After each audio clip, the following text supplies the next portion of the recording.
Okay, welcome back. It is day 10 here at the Single Malt Review, and we are running out of chances to renew the streak, but we're going to struggle onwards as we are wont to do. Oof, off you get, hat. That's too warm a day for that sort of nonsense. Right, my turn digging it out, is it? Go for it. Yes, it is. All right. What have we got? Box, day 10 up in the corner.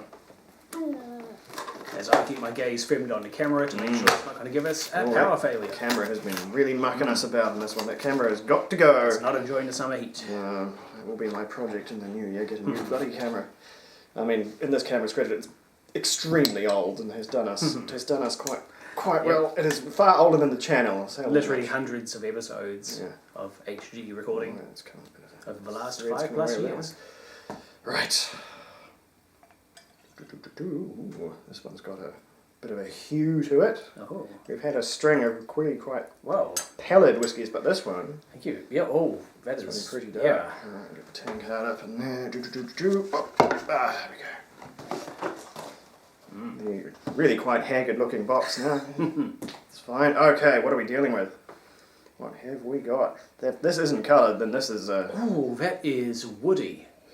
That is some fresh oak, like some virgin oak aromas. Yeah. Like someone's just hewn open a tree and we're just olfacting those slices of timber. They sure have, so that maybe that's genuine colour there, I'm not sure. Oh man. Yeah, man, that's already making me think of certain things. I don't want to say it out loud because that could, as always, colour our so approach. woody. It's actually kind of masking. Yeah, I'm not even willing to go country just yet. This could be. This could still turn out to be some sort of. I have suspicions, but I'm not going to say at the end. Okay, right. Well, suspicions after the initial finding. Okay, there's a lot of that fresh wood. Yeah, heaps and heaps of wood. And there's fruit and there's. See, I'm not even. Oh, that wood could even be European. This is going to be unless there's something quite telling in the palate here. This is going to be interesting. It's going to be tricky. Let's see. Ooh. Oh, that's hot. Oh, that's very familiar. I think this is that we've had before. It's very familiar, isn't it? Yeah. But what I'm thinking, are you thinking something maybe from a slightly more tropical part of the world? All right, what's the guess? My very first impression was possibly a Tennessee whiskey, but that, of course, has gone totally by the wayside after sipping it. It can't be. No, this is pretty malty. Yeah. I'd say, I'm thinking a little bit Indian. Really? Oh, okay. I'm thinking a teensy bit like an Armret or a Paul John or something. Yeah, I was thinking we might be lucky enough to encounter some Indian whiskey today. Or, well, not today, but in the calendar at some day at least. And I'm not so sure because Paul John especially, the bourbon cask notes are so strong. So this has a lot of more of a virgin oak impression. Okay. More basics. There's no peat in here. This is peat-free. Yeah. I'm going to go with. So. No, I'm coming around to your way of thinking. This is.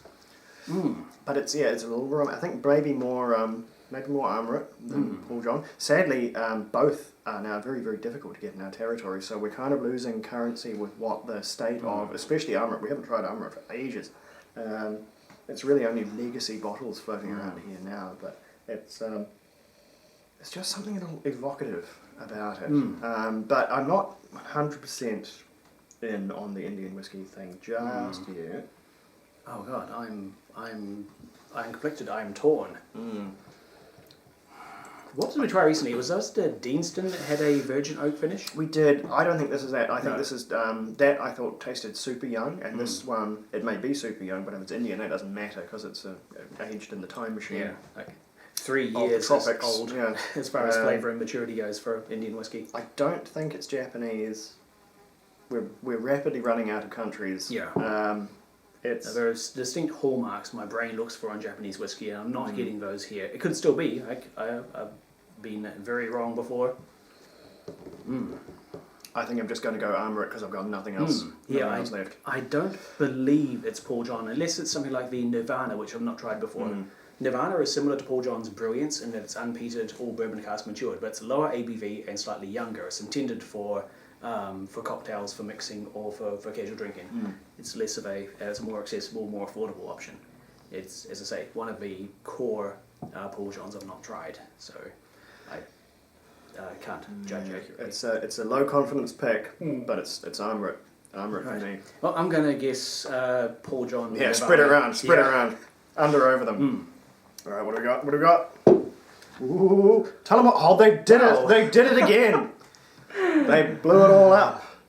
Oh, tell them what do. Another Irish whiskey. Only this time it's single malt and it's 14 years old. So yeah, not a young one by any means. 41.3%. This would be one of the oldest Irish whiskies I've ever tried. Yeah, one of the more novel strengths I've seen. Wrong by half a world again. Is this the Jolly Irish tasting catalogue or what? They've really. Another good surprise. Well. Another catastrophically wrong guess here, but I guess as soon as one of us mentioned Indian whiskey, that was the only thing we could think of. Tullamore Dew, where does it come out of? I'm fairly sure that's a Middleton product, but don't quote me on that. It might not be, but it's definitely it's not a. It's not a northern one. It is a very sweet, very fruity, aromatic whiskey though, and that's single malt as well. It tastes a little bit to me like that, if that, say, was an 18, I think that oak might be kind of taking over at that point. Yeah, that's, I got such an overwhelmingly fresh oak character from that. It doesn't mean... what barrels they use. They do end up over-oaked. I'm sure their library for what goes into older Tullamore Dews is different, because, in a couple more years on this one, I'd say this is going to turn into an oak bomb. But as it is, it's really full on, and... Yeah. Those absolute buggers. Absolute buggers. Irish whiskey. So great chance at an Irish single malt with a nice high age statement. Yeah. So very, very pleasant. Until this one goes off the rails with the cask influence. I think this is a lovely, lovely whiskey. It's a pity it's not. 41.3. That's a curious percentage. Must be some reason for that, but I don't know. I have no idea. To make it look a bit more boutique than 40%, I suspect, because I see no other reason. That's not high enough to get away with unchill filtering it, so I don't know why else you'd...